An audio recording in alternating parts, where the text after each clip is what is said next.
Hey guys, what's going on? Paul here. Welcome back to another Cardano video. Today I'm sitting down with Damon, who has been on the channel a few times before, but it has been a while now since we caught up all about Charli3 to find out what's going on. Damon, very welcome back on the channel.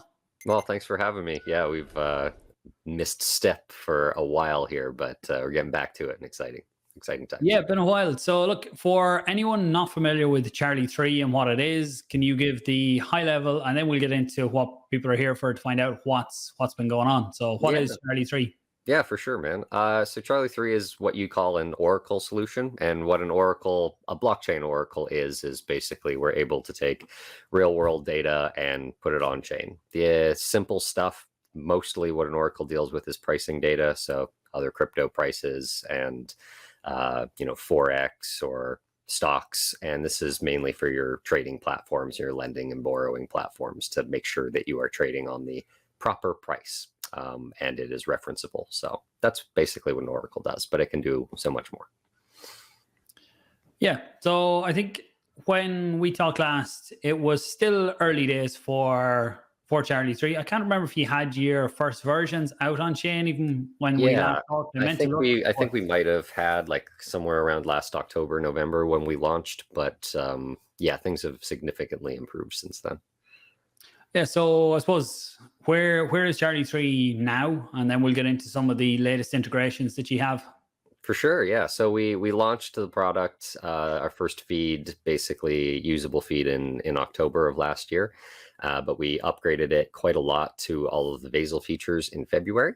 So that was our V2 upgrade, and we're currently working on the V3 upgrade. And basically what's going on with V3 versus V2 is getting different things in, like automated payment systems, automated node top-ups for node rewards, as well as node functioning, as in like they have to pay transaction fees and stuff to get things done. And we were making like the nodes would have to do that manually before. So now we're getting it all set up automatically, as well as increasing some security measures by having more checks. Whereas before we only had like a single check after an aggregation.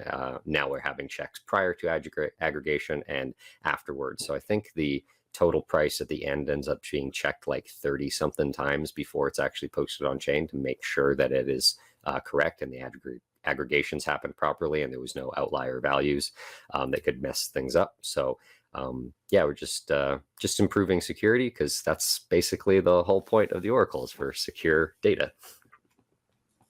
Yeah, very true. And yeah, actually, why? Suppose that's a question people might wonder. Why use something like Charli3 versus try and create something ourselves or pull CoinGecko data or for crypto? I know outside crypto, you need something that can work off chain, but yeah, for sure. I mean, the off-chain data values are, whatever, but if you're getting people to use your platform to actually trade and use your money on, things like CoinGecko or CoinMarketCap aren't actually up to date. Like, they are third party.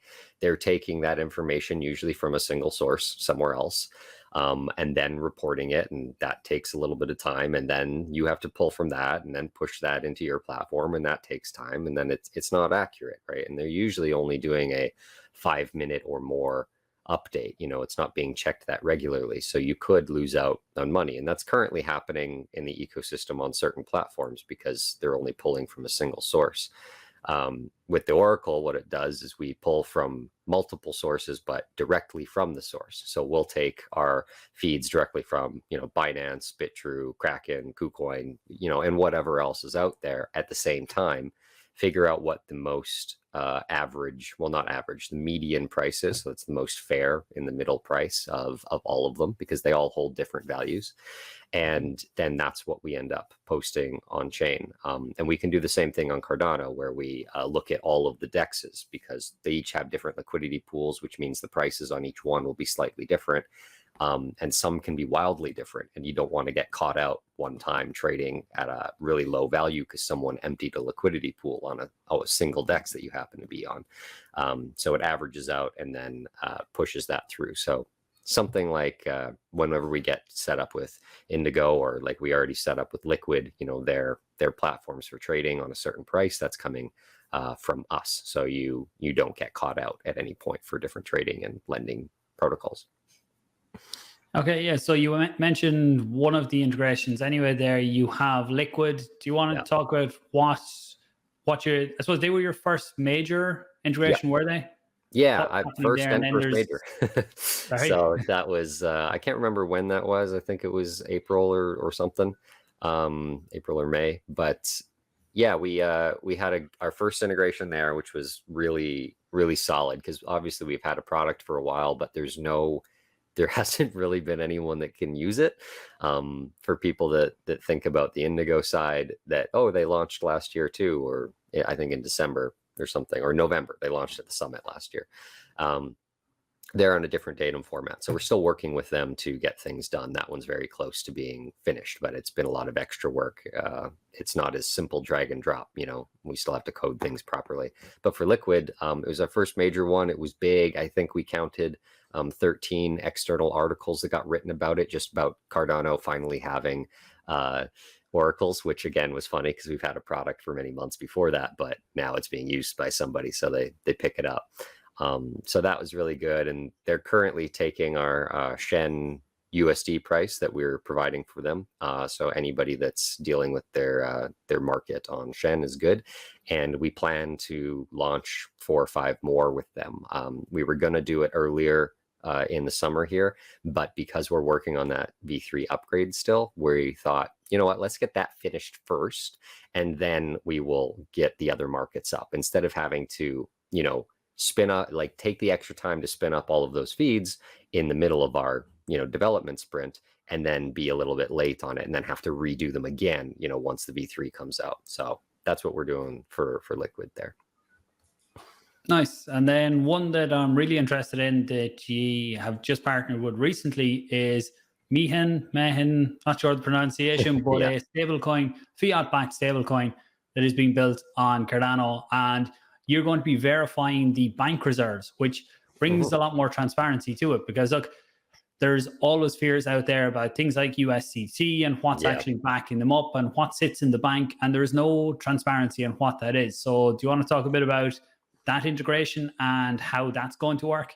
Yeah, I think you mentioned the best comparison there, which is USDT, where it just gets minted out of nowhere. Basically, like no one knows what it's minting against, and that's where the problems are. Like it could potentially collapse at any point. But with Mehen, What it wants, the crypto market is fine. Pump our bags. Exactly. As long as it's fine, it's fine. But that's kind of like, especially when we're coming into more regulatory framework with crypto and more transparency, I just don't think that model is very good. And the Mehen team also sees that. And even in the normal world, like Web2 or legacy industries, these kinds of oracles exist for proof of reserve of different things, and that's what we're doing with Mehen. So the big thing with that is they did a testament the other day. You can go and check it out through our links. I do believe we have a link up of the feeds that are posted online for their reserve. And the thing with that is, when they try and mint a certain amount, if they only have like $500 in their bank account, which I think is what they started with, and they minted 400, and then they went to go mint another 200, but they couldn't because there was only 500 in the bank, so it stopped the transaction right there. So having that proof of reserve for their minting and holding them accountable to exactly how much they actually have in that bank account by using the Oracle, which is a third-party trusted thing. It's not them doing it. It's not them reporting their own price like other people do. That's what the big thing of trust and transparency and security comes in. So we're really excited for that one. They were super pumped when they got it done. Matthew, I'm not sure what his title is actually, because I think Jill, his wife, is the CEO. But anyway, Matthew called me up and was like, dude, it works. We finally got it. It's wicked. So he's super pumped to get that out. But I think the stablecoin stuff, so them and like Anzen's with the like Emergo's USDA is just like waiting to launch because of all of this SEC regulatory framework stuff. So I don't have any information on when launch. Yeah, that's the one. And especially Anzen's, I get a lot of questions about USDA because they were at the summit last year. I interviewed them, and lots of people have been waiting on that. But I think Mehen is a little bit more under the radar in terms of the amount of people that are looking and waiting. But with integrations like this, and having full transparency, that's really going to push them up. And it's a team I'll probably try and catch up with fairly soon to find out the latest. And when will be one of them big questions that has to be asked. But It's always the big question, when? Yes, Yeah. hopefully soon. And Yeah, that would be great. They're feeling pretty good about it. I mean, they have I won't say the number of states like in the US that are okay, like regulatory wise, but they're trying to figure out, like, if they don't have all of them, is it okay to still launch? Because then you get users in different places. So they're just trying to figure that one out. And the Anzans people too, we've been talking to them quite a lot, but they're just not currently moving forward. And so there's no point in starting to integrate an Oracle situation, but they have all our documentation. They can manage it. We just have to figure that out as the legal side of things keeps going. Yeah, it's a messy area to be involved in. But on the interactions with the bank account, is there a constant check on that, or is it only when they go to mint new USDM on chain? Sure. Is that when the check? Yeah, no, the check will happen every time that they do want to try and mint, but the automatic update is whenever the banking API actually updates. So whenever their bank updates every day, it's just one transaction that comes through, right? Because that value is not going to change in the meantime. It only gets updated once a day. So then we push it once a day, which also makes it extremely cheap for them to manage and run, which is good. Yeah, that's something I want to get to with other integrations and how they work. But yeah, I was wondering just on the, say there's a withdrawal from the bank account and then it goes below what's on chain, that would essentially show up every day then that there is a mismatch and it needs to be looked at. So just, you mentioned there, it's a fairly cheap integration for them because they only need one feed. So when this number comes in, ye publish that on chain, and then that can be referenced by anything else that sits in presumably one UTXO. It sits there and that can be referenced to see what that number is. But something like Liqwid Finance, then there's active trading happening. The price of Shen probably moves less than other tokens do, but it's still moving. Do ye have to, or how often do you run that check for the price? Yeah, so that check happens our standard is every 2.5 minutes. So for things like that are variable and volatile, right? Our check is every 2.5 minutes all the time. Our automatic heartbeat of when it's for sure going to post something is every 1 hour. And that's our standard. So our standard is 5 nodes from a minimum of 3 different sources. We prefer 5 or more. The proof of reserve is very different. That's a single source just because it has to be. But for pricing stuff, so the Shen feed, we have it at, I think that one's at 3 different sources currently. And yeah, 1 hour heartbeat and a check every 2.5 minutes. The check every 2.5 minutes is also specified on a deviation of 2%. And this is what you can set this yourself. You can have it at 0.5% or 5%, but we recommend either 1 or 2%, but it does increase the frequency of updates, which means cost increases. So the Shen feed is currently at 2%. And so every 2.5 minutes, it'll check that feed. If there's a deviation of 2% or more, it updates that and posts it on chain. And that's, again, every update like that is an extra cost, but the guaranteed amount is per hour. And typically we don't actually see, because we track all of this. We have a report that we send to Liqwid of exactly how many transactions have happened, other than the heartbeat. And it's not that much. Sometimes it only happens like a couple times in a month, right? So the prices aren't as volatile as some people think. I mean, we've had projects come to us and say, oh, we need an update every single second just in case the price changes. Like, that, one, that's kind of crazy, and 2, it's impossible because block is every 20 seconds, right? For Cardano, and it would be ridiculously expensive for no reason. So like I said, even with our 2.5 minute checks, it only happens once every or a couple times every month even. So that's how that works. Okay, yeah, I suppose for the likes of Shen, it is far less volatile than a lot of other assets out there. If you go to lower liquidity assets, then, and you're starting to monitor them, then a 2.5% move could happen every few minutes if the liquidity isn't there. Yeah, it could, but that's why we have that baked in to check, and we will make it faster when we can. That's just our current limitations for how much time it takes for the aggregation to happen, basically. So it's going through every 2.5 minutes, but that post on chain will only happen if that deviation is there. So it's constantly being checked. Yeah, and then on the nodes for the Oracle, currently you guys are running them. In the future, will the likes of myself or others be able to run part of that to help with the network? Right. I mean, we're not running them really, like, so they are run decentralized. Like, there's not a Charli3 node or something like that, right? They're run from different places all over the world, but we're just not revealing identities currently. We do have one that we run, but again, it is like, again, it's not a centralized entity. Like, it is a different person running it, like one of our team members that has it as an extra check, just to make sure that we're still doing all of our updates are still providing properly, and we can get all the information that we need to give to the other node operators. Eventually, yes, and we're working towards that. That's what this V3 upgrade should be doing, is opening that up to more public consumption. We do already have kind of our first 5 people set for that. I do believe we've talked to you, but we need more information on that for running a node. So, but we will have that and more information on that. And that is like the next step to being fully decentralized, is actually giving the identities out of currently who's running nodes and who will be in the future.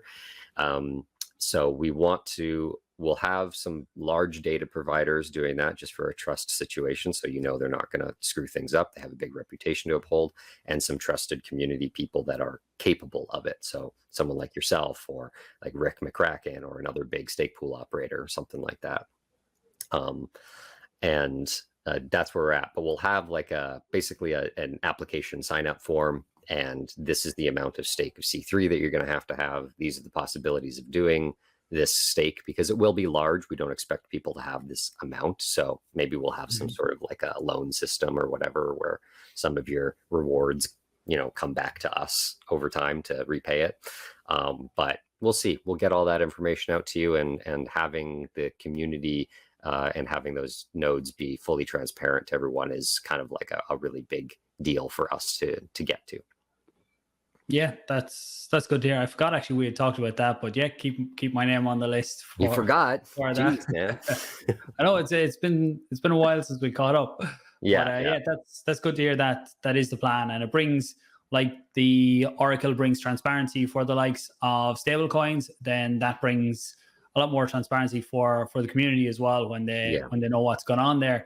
And the main reason why we don't have that currently is actually just like a security thing. Like, we're small. We only have a few nodes running in the network, and we don't want someone to try and like kill that off before it becomes more stable, and try and hack the system and crush it, and kill our reputation. So we're keeping it secret, who's running the nodes currently, other than the one that I just told you about, that comes from our side, and then go from there. But again, it's separate software that gets run on a separate server, right? Like, we're not connected to it whatsoever, and there's no way to change what the node actually does. So yeah, and I suppose one other question I get a lot when I bring up Charli3, and you're going to know what this one is about the bridge, is what's the latest on the bridge? So the likes of me, I bought tokens when it was on Ethereum. I hadn't brought them across when the Nomad bridge hack that happened. Yeah. Probably actually that was October, November last year, or maybe even before that.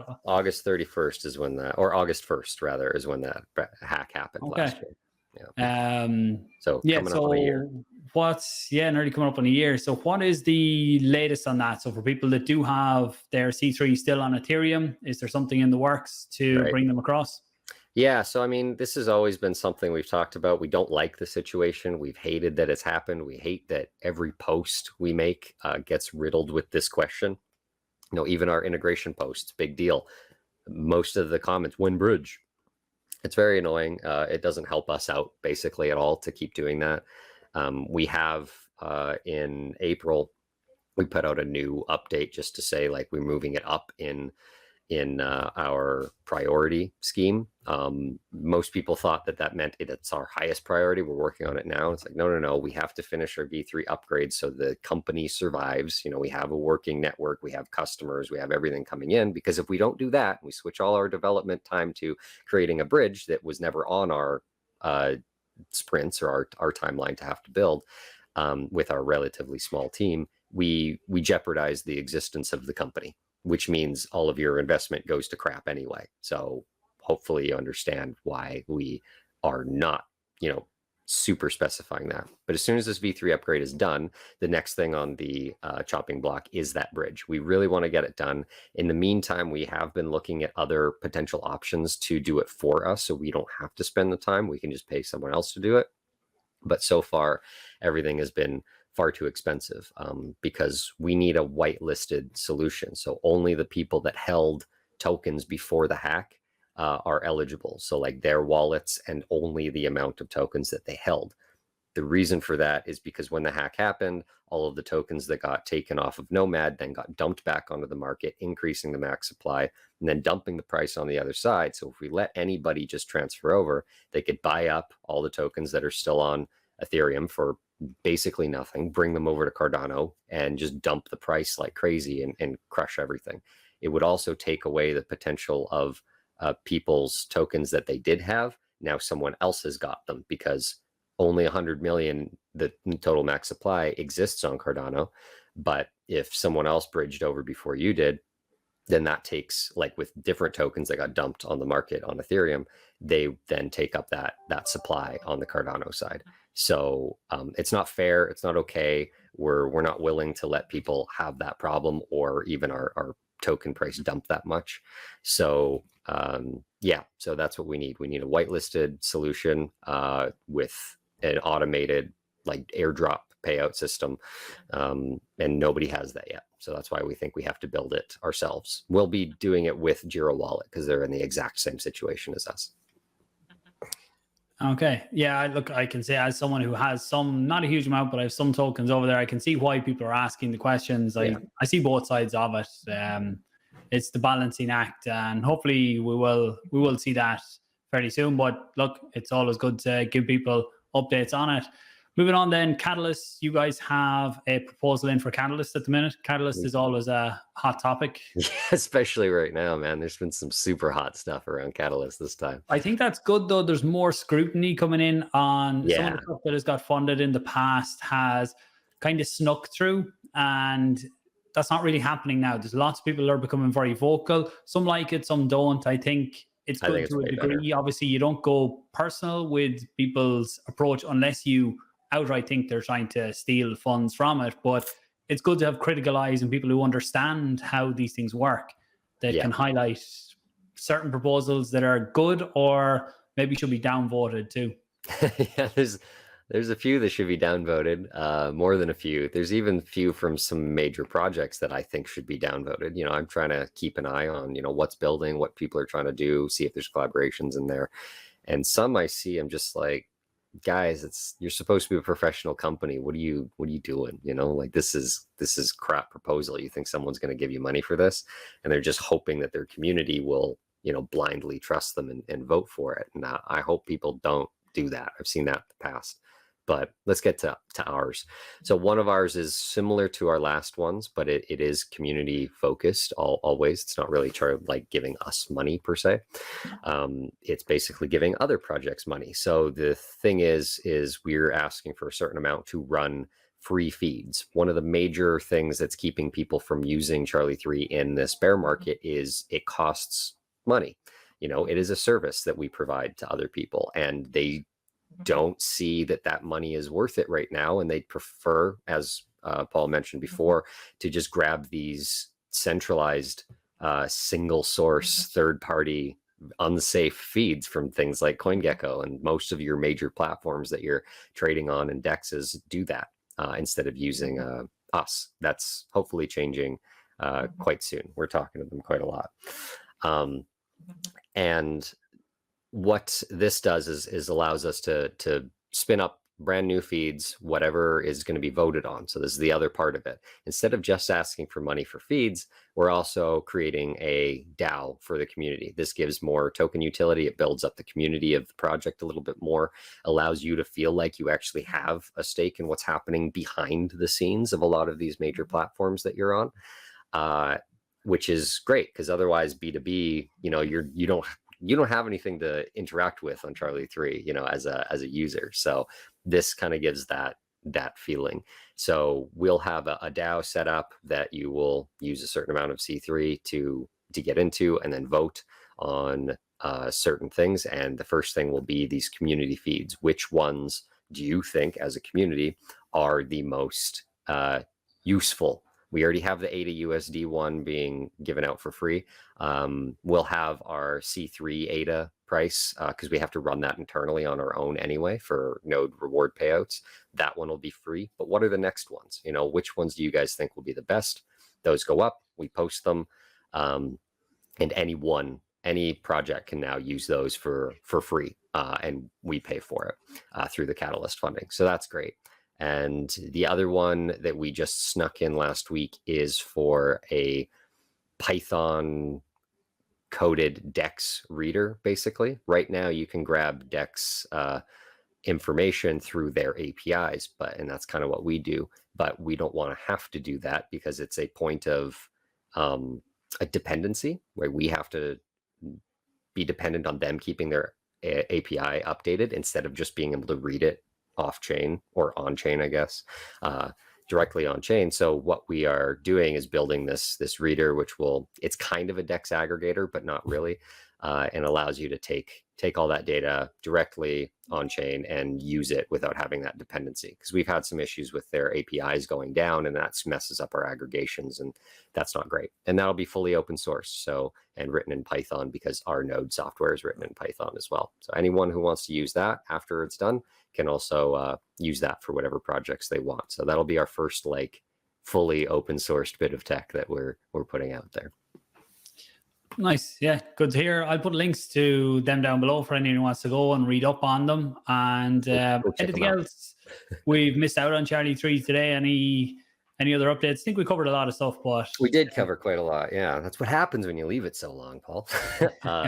The only other thing will be really great is that we haven't set out all of our documentation lately, or at all yet, as far as being able to attach to the feeds and just consume or reference anything that's out there from ourselves right now. And we've decided that we don't want to hide anything that way anymore. So we will be putting out all of our documentation with our datum format and everything that you need, step by step, on how to connect to the backend and on chain and reference those feeds, so you can use whatever we have out there currently for free, if you're talented enough to implement them yourself, for sure. So I think that that's really good, because more people can start using it easily. They don't have to talk to us and get an NDA and go through the steps of that. We're just going to say, here we go for it, have fun. Yeah, it's good for the community, that not so good for ye as a business trying to charge people for the feeds. But maybe we'll leave that topic for another time. And just like for anyone, what I mean by that is that you're providing a service, you will be looking to charge people for the service, but through the transparency of blockchain, I suppose, once the feeds are up there on chain, one person pays for them, then someone else can potentially come in and use that feed or benefit from referencing that UTXO. They definitely could. I'll just, my quick point on that is the way that we plan to combat that is that if you want to, if you're using it, you have no control over what the parameters are. Like I said, how many nodes, how often the heartbeat is, what's the deviation check, how big is that deviation, right? All of these things that really matter for your platform and the cost. If you're using that, you have no capability to change that. You also have no guarantee that that feed will stay online, because if the person paying for it decides to not, and you've already implemented that into your platform, and then the other one decides to pull it down, now your users are screwed too, because you've lost that. But if you want to share the price of that feed with these other people and share in the mechanism of it, this is another thing we've thought about having a DAO for, then you can do that. And then it guarantees that that feed won't go down. So this is kind of where our business model comes in. But there will be freeloaders. You can never get rid of that, really. Yeah, I suppose a project can't claim to be using your feeds like officially if they aren't actually paying for them and don't have the support on it. So that does take away some of the good of using an Oracle rather than your own internal data, because you're not in control. And look, Right. if the feeds are paused, if one platform or protocol decides to pause them, even for a few hours, that could have a detrimental effect on the other protocol that was trying to use them unofficially.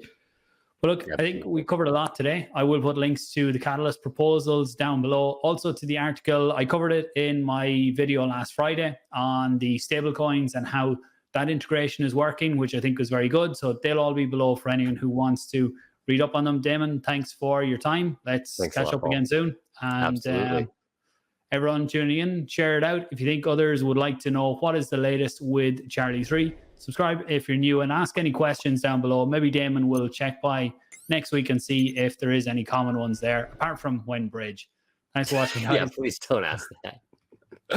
Actually, that's good for the algorithm. Put when bridge down below. Talk to you soon. God, sure. Whatever you want to do, Paul. You're the master. Thanks, guys. Take care.